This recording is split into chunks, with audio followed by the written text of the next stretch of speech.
Today, I want to provide you with a quick update on the second round of stimulus checks since there is some new legislation that was recently proposed. So let's look at what exactly was proposed, how much you could possibly receive, and the likelihood of the proposed bill actually being passed. Let's jump right into it.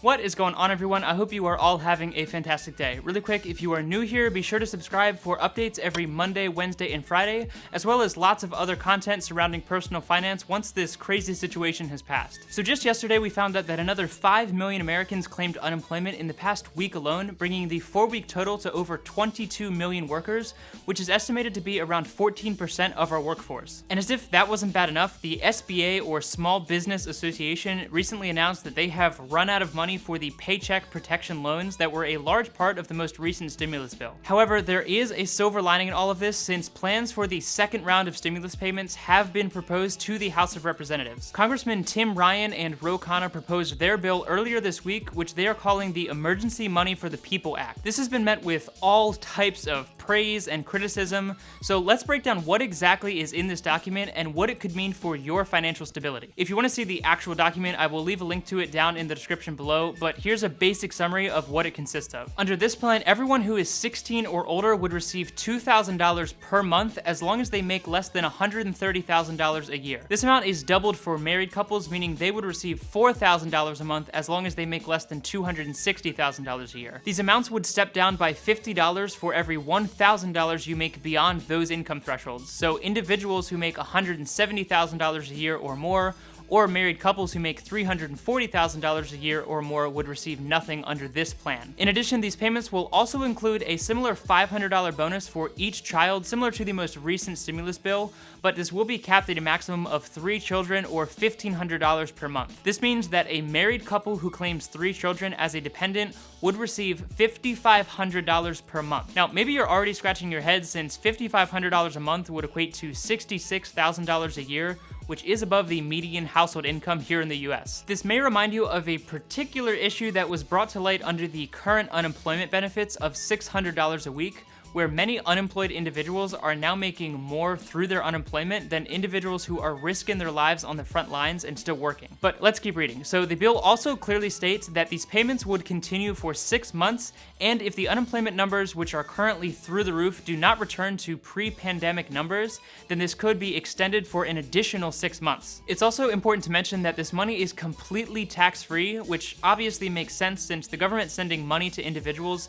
just to have part of it sent back through taxes makes absolutely no sense. However, keep in mind that the average family who makes $5,500 per month would pay anywhere between 12 to 30% in taxes depending on where they live, meaning that your average family would probably bring home a lot more in profit than they do through their job. In addition to extending this $2,000 payment to individuals above the age of 16, the bill also states that this would include many of the excluded individuals from the most recent stimulus bill, including those who were claimed as dependents. This would include college students, older adults who are living with their parents, and senior citizens who are living with their children. All of these individuals are often claimed as a dependent on someone else's tax return, which we've talked about before, and that excluded them from the $1,200 payment from the last stimulus bill. Payments are also extended to individuals who have no income, as well as other types of non-residents, as long as they meet certain qualifications. While this payment structure and payment amount is obviously radically different than the current stimulus bill, it also mentions the option for payments through electronic applications on mobile devices. Now, you can interpret this however you'd like, but many believe that this means that payments could be issued through apps like PayPal,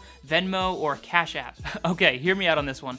Obviously, the idea of receiving a several $1,000 paycheck from the US government through Venmo sounds a little ridiculous, and most of us would agree that this is a bit odd. However, I would say that this clearly shows that these members of Congress have recognized what a headache receiving your first stimulus check has been. While there are millions of Americans who did automatically receive their payment since they did file their 2019 taxes with their banking information, there are still tens of millions of Americans who are still waiting on their stimulus check, and currently the Get My Portal payment on the IRS website is still stating payment status not available for most people. Again, Again, most of us can agree that receiving a stimulus check through Venmo sounds a little hilarious, but maybe alternative forms of payment would be helpful in distributing these checks faster. As you may have heard last week, there were several online bank services such as Chime who issued advances of their stimulus checks to their customers. I know this led to a lot of confusion, with people saying that they had received their stimulus check early when in reality they simply received an advance from their bank provider. But this does go to show that these online platforms are willing and capable to help their customers during these difficult times. So there's the simple breakdown for you, and most likely, unless you make a crazy amount of money, you would receive $2,000 per month for at least the next 6 months under this proposed plan. Also, remember that other senators and members of Congress did propose hazard pay, which we did talk about in a previous video, which would basically mean that you would get a $25,000 salary increase or a $13 an hour raise for all essential workers like nurses, doctors, grocery store workers, truck drivers, and many other positions that are life-sustaining. So regardless of how you feel about that much spending, I'm sure many of you are now wondering how much this would actually cost. Well, the US income demographics show that 90% of Americans are currently under the proposed threshold of $130,000.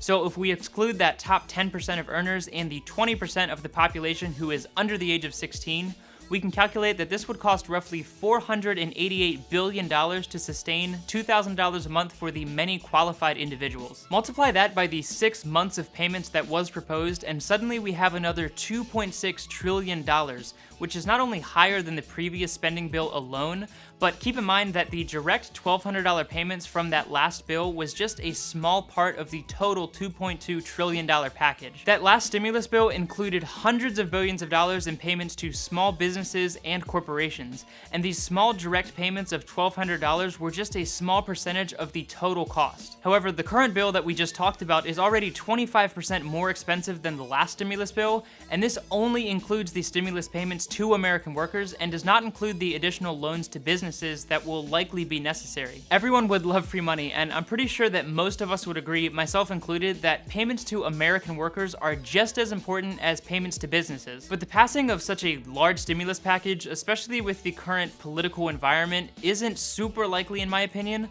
But what exactly needs to happen in order for this bill to get passed? Well, in a nutshell, first the House of Representatives, where it was first proposed, would discuss it, and as long as they were able to vote with a majority in favor, it would then move on to the Senate, who would have a similar process of debates and alterations before they would also have to pass with a 50% majority vote. From there, it would then move on to the president's desk, who could either sign it into law or veto it back to the Senate, who would then need a 2/3 majority in order to overrule the president's veto. Maybe this doesn't sound like a super difficult process, but as we saw in the last stimulus bill, many political roadblocks can get in the way, and I would say it's extremely unlikely that this exact bill will be passed. But at this point, I would also say that a second stimulus payment is likely inevitable in some form, and I believe that the 2 congressmen who proposed this bill were simply shooting for the moon in hopes that the middle ground that is eventually landed upon is closer to what they ultimately wanted to achieve. It's unclear at the moment exactly what the final version of this bill will look like,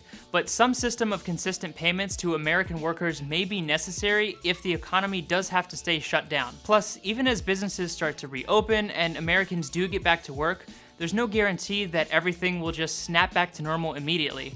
In fact, I'd say it's pretty unlikely, and it will take some time to resume some sense of normality. While the flattening of the curve on the health side of things is obviously fantastic news, we still don't know the economic repercussions of this storm since we are still in the midst of things. A town who's hit by a tornado does not understand the devastation until after the storm has passed and they emerge from their shelters to see the damage. And in many ways, this health crisis is no different. We will not fully understand the economic damage until the storm has passed. Because of this, the US government will likely have no choice but to support workers and businesses in order to keep our economy from sliding into a multi-year depression. And while this proposed plan may sound crazy to some, monthly payments like this are not that far off from what other countries are currently doing. For some perspective, Canada is giving their workforce $500 per week up to 16 weeks, which is almost identical to the $2,000 per month that we just discussed. And countless other countries have produced their own economic relief packages in order to combat the hardship that the current health crisis has brought upon so many individuals and businesses. In fact, proportionally, the US stimulus package is actually behind several other comparable packages. So for now, we don't know when the second stimulus check will arrive or even how much it could actually end up being.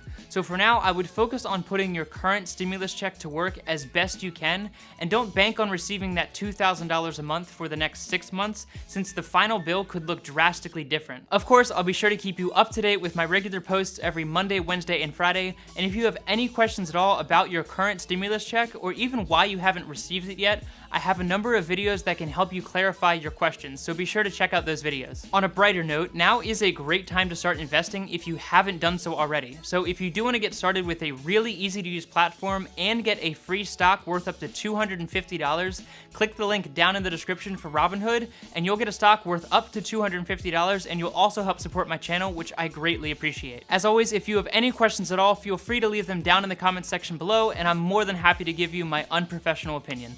Don't forget to subscribe and hit the like button if you did get value out of today's video and want to see more videos like this in the future. Thank you so much for your time, take it easy, and I'll see you in the next one.